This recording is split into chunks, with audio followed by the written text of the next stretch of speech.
자, 반갑습니다. 오늘은 그 한국사 8번째 시간이 되겠죠. 8번째 시간 그 이단원에 있어서 제목을 보면 그 이단원의 남북국 시대의 전개에 있어서 통일 신라의 통치 제도에 대해서 살펴보도록 하겠습니다. 그래서 오늘 볼 내용은 아마 제목이 통일 신라의 통치 제도 이렇게 되어 있을 겁니다. 그래서 신라가 삼국을 통일하고 난 이후에 변화된 여러가지 사회적인 모습들에 대해서 구체적으로 살펴보도록 하겠습니다. 보기에 앞서서 저번 시간에 했던 내용 잠깐 복습하고 넘어가도록 하겠습니다. 저번 시간에 우리가 살펴봤던 내용은 이 단원에 있어서 신라가 삼국을 통일해 가는 과정에 대해서 살펴봤죠. 그래서 보시면 6세기 말에 동아시아 정세와 이후 수나라와 당나라의 침입을 고구려가 막아가는 과정과 또 이후 이 신라와 당나라 사이에 나당 연합군이 체결되어 실제로 이제 신라가 삼국을 통일해 가는 과정을 이렇게 우리가 구체적으로 한번 살펴봤습니다. 그래서 이 내용을 볼 때 조금 중요하게 살펴봐야 될 내용들이 뭐냐, 일단은 삼국 통일 과정에 있어서 순서는 꼭 체크를 갖다가 한번 해두시기 바랍니다. 아울러서 대표적인 이러한 식민관청의 명칭이라든지 그리고 나당 전쟁의 대표적인 전투의 명칭까지도 꼭 기억을 해 두시고, 아울러서 그와 함께 삼국 통일의 의의와 한계점까지도 각각 좀 잘 체크를 해 두시면 되겠습니다. 그래서 어쨌든 676년에 신라가 이제 삼국을 갖다가 통일하게 되는 거죠. 그러면 이제 신라가 삼국을 통일하고 난 이후에 어떠한 사회적 변화가 일어났는지 살펴보도록 하겠습니다. 자, 보시면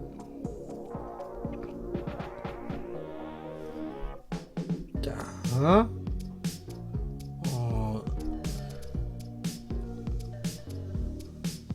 이 표를 갖다가 하나 그리면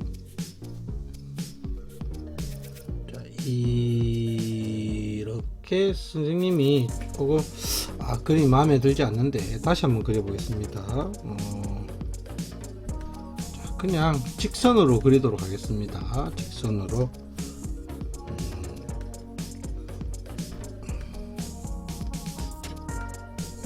보시면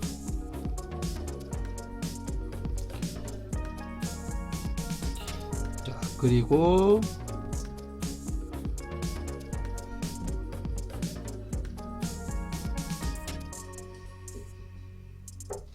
좀 삐뚤한가요? 그냥 이대로 일단 보도록 하겠습니다. 신라는 김부식에 의하면 삼국 사기를 적은 김부식에 의하면 신라를 크게 세 시기로 구분하고 있습니다. 어떻게 구분하고 있냐면 상대, 그리고 중대, 그리고 하대로 이렇게 시대를 갖다가 세 시대로 구분하고 있는데, 무엇을 기준으로 해서 이렇게 구분을 하고 있느냐, 여러분들 아마 골품제 들어봤을 겁니다. 그죠? 골품제에 있어서 성골이 왕에 올랐던 시대를 상대, 이후 진골이 왕에 올랐던 시대를 중대라고 하는 거죠. 진골이 왕에 올랐던 시대를 중대, 그리고 하대는 역시 같은 진골이라 볼 수 있는데 중대 때 나중에 살펴보겠지만 무열왕계가, 자 먼저 적어보겠습니다. 무열왕계가 왕에 올랐던 시대, 이에 의해서 하대 때도 역시 진골이 왕에 오르는데 이때는 내물왕계라고 부릅니다. 내물왕계가 왕에 올랐던 시기인데, 한번 신라를 전체적으로 한번 복습을 한번 해보도록 하겠습니다. 보시면 자, 신라를 갖다가 제일 처음 세운 분이 기원전 7년에 혁거세가 건국을 하죠. 이후 내물왕 때, 정확히 내물마리간이 되겠죠. 내물왕 때 중앙 집권국가의 기표를 마련하죠. 그리고 그 다음이 눌지, 그죠? 그리고 그 다음이 소지 마리간, 그 다음이 지정왕, 그 다음이 법펑, 그리고 진흥, 그리고 진평, 그리고 그 다음이 선덕 여왕, 그리고 이때 진덕 여왕, 이렇게 이어지게 되는데, 각각의 내용들을 보면 내물왕 때 중앙집권국가의 기틀을 마련하였고, 눌지왕 때는 나제 동맹을 체결하죠. 나제 동맹이 체결되었더라. 소지왕 때는 혼인 동맹이 체결되죠. 결혼 동맹, 혼인 동맹이 체결되었고, 지정왕 때부터 몇 세기에 접어들더라? 6세기에 접어들게 되는 거죠. 신라는 이 6세기부터 급속한 발전을 일으키게 되는 거죠. 그래서 지정왕 때 우리는 비약적인 발전기를 이루었다. 법흥왕 때, 이때 중앙집권국가를 어떻게 했다? 완성하게 되었더라. 그리고 진흥왕 때 가장 전성기를 누리게 되는 거죠. 아울러서 드디어 선덕여왕 시기부터 이제 통일을 위한 움직임이 이루어지게 되고, 그에 따라서 이때 선덕여왕 때 김춘추를 어디에? 이때는 고구려에 파견시키고, 진덕여왕 때는 역시 김춘추를 어디에 파견시켰다? 당에 파견시켜 드디어 나당 연합군이 결성되었던 시기가 되겠습니다. 그런데 이 선덕여왕이나 여러분들 진덕여왕 때에 알다시피 각각 이제 그 자녀분이 없었고, 그에 따라서 이제 성골의 핏줄이 끊어지게 되었던 거죠. 그래서 이제 성골이 완전히 끊어진 이후에 드디어 성골 다음이 골품제에서 어떻게 되죠? 진골이 되겠죠. 그래서 이 진골 출신이 드디어 왕에 오르니, 그 첫 번째 왕에 올랐던 사람이 바로 여러분들이 너무나 잘 아시는 태종 바로 무열왕이 되겠죠. 무열왕이 왕에 오르게 됩니다. 그래서 드디어 진골 출신이 왕에 오르게 되고, 그 다음이 대표적인 왕들을 보면 무열 다음이 문무, 그리고 신문왕 되겠죠. 제일 어떻게 보면 통일신라 시대 중대 때 제일 중요한 왕이 되겠죠. 이후에 성덕왕, 그죠? 성덕왕, 그리고 쭉 흘러가서 경덕왕, 그리고 중대 제일 마지막 왕이 해공왕, 이렇게 되겠죠. 참고로 지금 이 통일신라 중대 녹색으로 적혀져 있는 이분들은 모두 다 무열왕의 자손들이 되겠죠. 그래서 무열왕계라고 부르는 겁니다. 그런데 이때를 일반적으로 우리는 통일신라 시대라고 하는 거죠. 이때를 통일신라 시대다. 실질적으로 신라가 삼국을 통일한 시기는 이 문무왕 때 삼국을 통일하게 됩니다. 삼국을 통일하게 되는데, 우리가 통일신라를 볼 때 제일 중요하게 살펴봐야 될 것은 무엇이냐? 바로 이 부분입니다. 전제, 왕권 강화. 그냥 이 왕권을 강화시키는데 주력하였다. 이 부분을 갖다가 조금 초점을 두시면 될 것 같습니다. 그러면 왜 이렇게 왕권을 강화시키는데 이 통일신라 중대 때는 주력을 하였느냐? 바로 이 왕들이 무슨 출신이기 때문이다? 진골 출신이기 때문이죠. 진골 출신이 왕이 되었고, 그러다 보니까 밑에 있는 귀족들도 진골 출신이고, 왕도 진골 출신이다 보니까 왕위 다툼이 치열하게 일어날 가능성이 상당히 높겠죠. 그에 미리 이 왕들이 그냥 왕권을 강화시켜 놓으면 그러한 귀족들의 반란이라든지 이런 것들을 어느 정도 잠재울 수 있겠다, 이렇게 판단했던 거죠. 아울러서 그 외에도 지금 보시면 인구도 늘어났겠죠. 인구도 늘어나고 기존에 비해서 신라만을 놓고 봤을 때는 영토도 늘어났다는 겁니다. 그래서 왕권도 강화시켜야 되고 인구도 기존에 비해서 신라 자체만으로 놓고 본다면 늘어났을 것이고, 아울러서 영토도 늘어났으니 기존에 신라가 가지고 있던 제도로는 나라를 그대로 유지하기 상당히 어려웠을 겁니다. 그러다 보니까 여러 가지 제도를 갖다가 개편해야 될 것이고, 이러한 왕권 강화와 여러 가지 제도 개편에 가장 앞장섰던 분이 바로 누구냐면, 우리가 흔히 수업 시간에 이야기했죠. 뉴스페이퍼 왕이라고. 바로 이 신문왕이 이런데 아주 적극적으로 이렇게 움직였다는 거죠. 특히 자기 장인이었던 김흠돌이라는 분이, 김흠돌이라는 사람이 반란을 일으키죠. 김흠돌, 우리가 일반적으로 모역 사건이라고 부르는데, 이 사건이 계기가 되어 진골 세력들을 대대적으로 억압하고 여러 가지 제도 개혁을 하는데, 대표적인 구체적인 개혁 내용들 한번 살펴보도록 합시다. 첫 번째, 검은색으로 할까?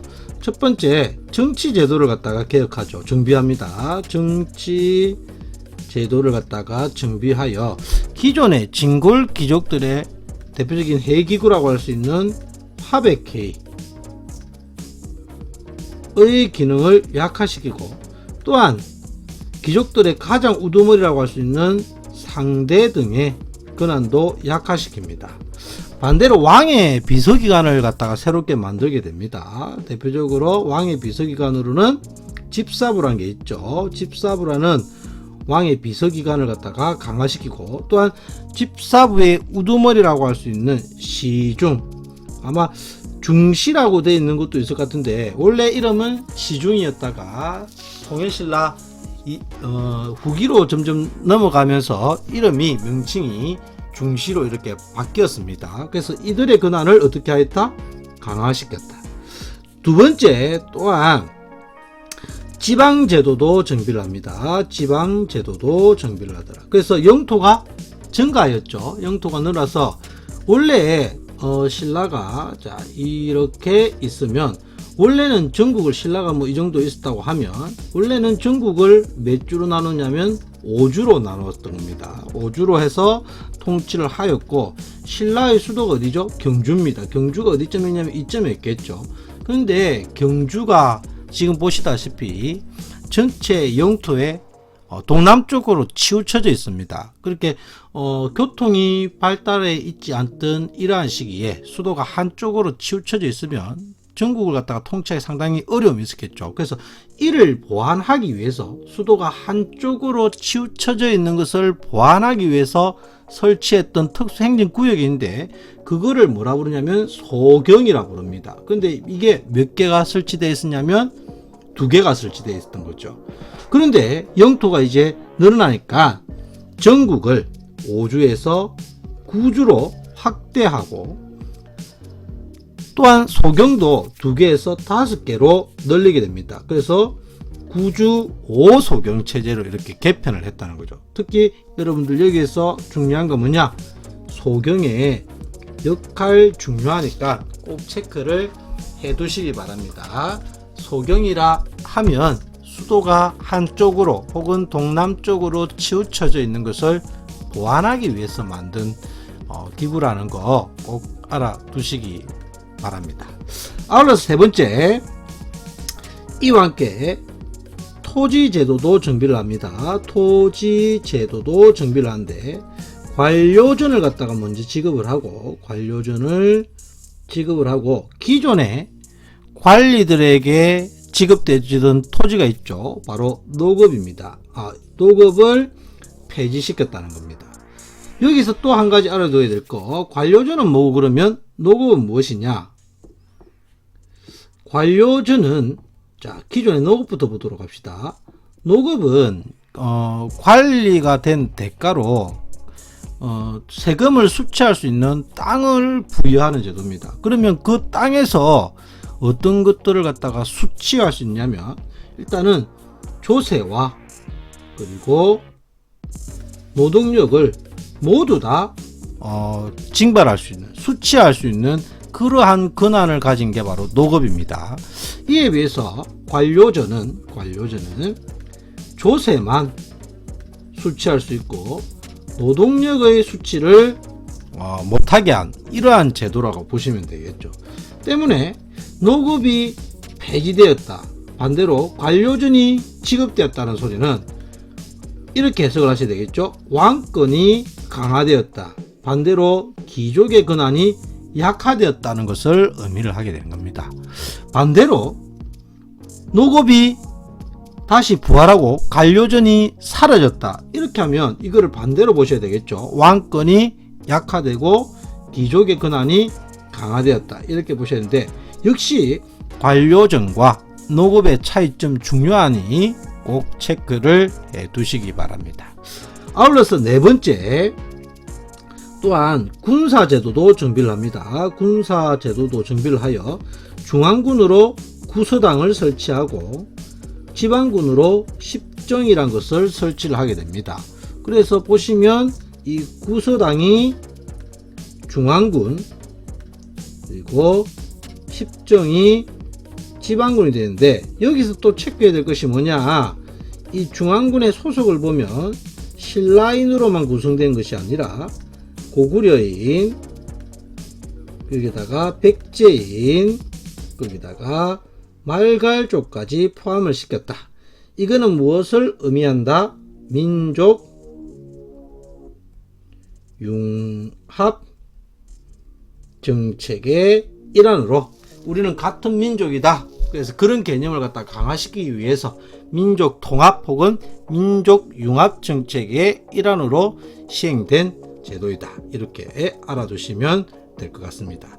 여기다가 한 가지 더 추가로 한다면, 또한 국학이 설치되었더라, 여기까지 체크를 해두시면 되는데, 참고로 2번부터 4번까지가 모두 어느 왕 때 시행된 거냐면 바로 이 신문왕 때 실시되었다는 거죠.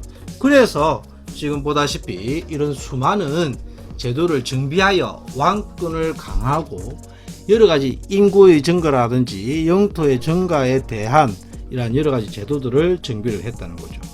그런데 경덕왕 때 이르게 되면 어떤 기록이 나와 있냐면, 노급이 부활했다는 기록이 나와 있습니다. 노급이 부활했다는 기록이 나와 있고, 이 노급이 부활했다는 점은 그냥 넘어가시면 되는 것이 아니라 체크를 해야 되겠죠. 아까 전에도 봤다시피 왕권이 어떻게 되었다? 왕권이 약화되고 귀족의 권한이 어느 정도 강화되었음을 나타낸 겁니다. 경도왕 때도 사실은 여러 기록들을 보면 여러 가지 개혁을 실시해서 왕권을 강화시키려는 그런 움직임이 보입니다. 그럼에도 불구하고 노급이 부활했다는 것 자체는 객관적으로는 귀족의 힘이 상당히 강화되었다는 것을 나타내겠죠.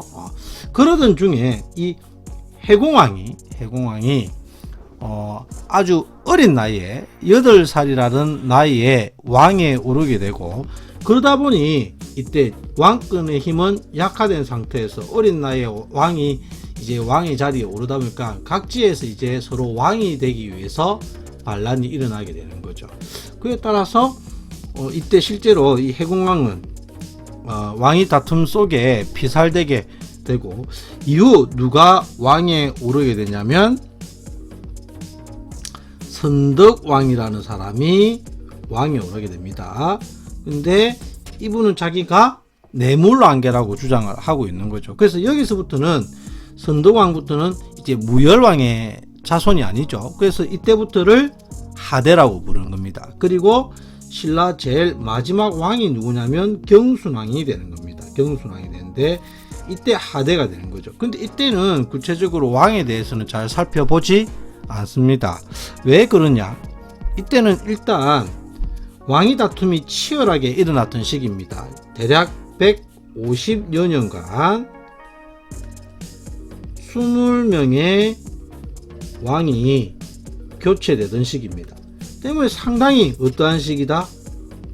혼란한 시기다. 그래서 이 혼란한 모습이 구체적으로 신라 하대 때 어떻게 일어났는지 살펴보게 된 겁니다. 그러면 오늘 이왕 여기까지 하게 되는데 그냥 신라 하대까지 쭉 살펴보도록 하겠습니다. 그러면 구체적으로 어떠한 혼란한 모습이 있었는지를 살펴봐야 되겠죠. 그러면 페이지 넘겨서 신라 하대 때까지 살펴보도록 하겠습니다. 신라 하대는 여러 가지 정치적인 혼란한 모습을 보이던 시기다. 그래서 그게 중앙에서는 왕위 쟁탈전이 치열하게 일어나던 시기죠. 그러다 보니 당연히 왕권 자체는 상당히 약화될 수밖에 없습니다. 약화될 수밖에 없고, 아울러서 자 잠시만 기다려 주십시오. 봅시다. 아울러서 귀족들도 역시 권력 다툼이 일어나게 되는 거죠. 귀족 간에 왕을 서로 되기 위해서 권력 다툼이 일어났던 시대. 아울러서 또한 이때 이렇게 중앙에서는 왕위 쟁탈전이 치열하게 일어나다 보니까 지방에 대한 통제가 관리가 제대로 이루어지지가 않겠죠. 그러다 보니까 지방에서는 또한 어떠한 모습이 나타나느냐, 지방에서는 이제 각지에서 농민 반란이 발발을 하게 되는 겁니다. 농민 반란이 발발을 하게 되는데 대표적인 농민 반란이 원종과 에노의 난이 있더라. 원종과 에노의 난. 언제 때 일어났냐면 진성 여왕 때 일어난 일이 되겠다. 그래서 간혹 신라 하대와 관련한 이러한 모습을 볼 때 원종과 에노의 난을 갖다가 사료로 많이 이렇게 제시하는 경우가 있습니다. 또 한 가지, 지방에서 드디어 중앙이 제대로 된 통제가 이루어지지 않다 보니까 지방에서 독립적인 세력이 등장하죠. 새로운 세력이 일반적으로 우리가 반독립적 세력이 등장하게 되는데, 대표적인 이들을 갖다가 뭐라 부르냐면, 이 세력을 꼭 중요하니까 꼭 알아두시기 바랍니다. 이들을 뭐라 부른다? 호족이라고 부르겠죠. 호족이라는 새로운 세력이 등장을 하게 됩니다. 또한 이때 죄송합니다. 또한 사회가 상당히 혼란스럽다 보니까 새로운 사상들이 또한 등장합니다. 새로운 사상이 등장하게 되는데, 대표적으로 불교에 있어서는 통일신라 중대 때 주로 교종이 크게 유행했다면, 하대 때 이르게 되면 선종이 유행을 하게 됩니다. 또한 풍수 지리설도 유행을 갖다가 하게 되는 거죠. 그와 아울러서 한 개 더 살펴보면, 이런 새롭게 등장한 호족 세력을 지원해주는 세력이 나타나게 되는데, 육두품이라는 세력입니다. 육두품이 이 호족 세력을 지원하게 되는 거죠. 아울러서 앞쪽에 다시 한번 보시면, 이렇게 왕권을 강화하는데 도움을 줬던 세력도 역시 누구냐면 육두품이라는 세력이었습니다. 그래서 육두품이 통일신라 중대 때도 왕권 강화에 이렇게 옆에서 보좌 역할을 했다면, 호족들이 새로운 나라를 건국하는 데 있어서도 이렇게 육두품 세력들이 호족을 지원하였던 이러한 세력이 되겠다. 이렇게 보시면 되겠죠. 그럼 이 호족 중에서 이제 호족은 어떤 사람들이었냐? 원래 지방에서 어느 정도 세력가였던 사람들도 있을 것이고, 중앙에서 물러나서 지방으로 낙향한 귀족 세력도 있을 것이고, 혹은 뭐 군인 출신도 있고, 혹은 무역업을 하던 사람도 있고, 이런 세력들이 있다는 거죠. 그 중에서도 전라도 일대에서 활동했던 대표적인 세력이 있습니다. 그게 바로 누구냐? 바로 견훤이라는 인물이죠. 들어보셨죠? 견훤. 이 견훤이라는 인물에 의해서 오늘날 전라도 그리고 충청도 일대에 바로 새로운 나라를 갖다가 건국하게 되는 거죠. 후백제라는 나라를 900년에 건국하게 됩니다. 또 원래 신라 왕족 출신이었다. 이후 양길의 부하가 되었다가 양길을 제거하고 자신이 권력을 갖다가 강화시켜 새로운 세력을 형성한 사람이 있으니 그게 누구냐면 궁예라는 인물이 되겠죠. 바로 이 사람에 의해서 경기도와 강원도 일대에 새로운 나라를 건국하게 됩니다. 그 나라 바로 후고구려가 되겠습니다. 901년에 이렇게 건국을 하게 되고, 또 송악, 오늘날의 개성 지역에 원래 무역업을 하면서 세력을 형성했던 호족 세력이 있죠. 그게 누구냐? 바로 궁예의 부하로 있었던 왕건이 되겠습니다. 그리고 이때 신라의 마지막 왕 누가 있냐면 경순왕이 이렇게 있던 시기가 되겠죠. 그래서 경순왕이 신라를 갖다 이렇게 통치하고 있던 시대인데, 이 시대를 갖다가 우리는 무슨 시대라 부르냐면 이렇게 부르는 거죠. 후삼국 시대다. 이렇게 부르는 거죠. 초기에 가장 힘이 강력했던 세력은 견훤의 후백제였습니다. 이후 궁예의 후고구려가 점점 강화되다가 이 궁예가 점점 실정을 하죠. 권력이 너무 강화되면서 점점 여러가지 정치적인 잘못된 모습을 보이자 이에 불만을 품고 있던 세력과 특히 이 왕건에 의해서 궁예가 제거되고 왕건이 새로운 나라를 세웁니다. 그게 무슨 나라냐면 고려라는 나라를 918년에 이렇게 건국을 하게 되는 거죠. 이후 경순왕은 더 이상 나라를 갖다가 이끌어가기 어렵겠다 판단하여 935년에 나라를 기부합니다. 넘겨줬다는 거죠. 나라를 갖다가 넘겨주고, 이후 후백제 같은 경우에도 여러가지 왕위 다툼이라든지 이런 것들로 해서 세력이 약화되다 고려와의 전투에서 패배하고 936년에 멸망을 함으로써 드디어 고려가 936년에 완전히 통일을 갖다가 해서 드디어 고려라는 나라가 새롭게 출발을 하게 됩니다. 그래서 오늘 전반적으로 좀 많은 내용을 배웠죠. 그래서 통일신라의 통치제도, 특히 제도적으로 여러가지 변화된 부분을 살펴봤고, 이어서 그대로 통일신라 하대까지 제목을 갖다 붙이면 통일, 책에는 제목이 신라 사회의 동료라고 되어 있죠. 통일신라